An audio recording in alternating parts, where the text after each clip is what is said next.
chemka mpaka baridi split haisikiki. Ikifika Jumatano natakuuliza Sabato itafika lini. Ikifika Alhamisi natakuuliza itafika lini. Basi boy Sabato sisi wana wako tungekufa mapema. Asante kwa Sabato sisi wana wako tupumzike. Acha tukuabudu tufurahie uumbaji wako. Oh yes, oh yeah.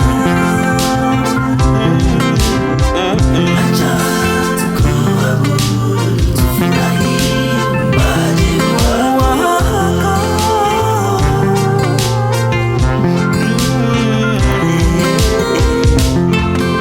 Kwa siku sita Mungu aliumba mbingu na dunia na vyote vilivyomo, ili mwanadamu aikumbuke siku ya saba.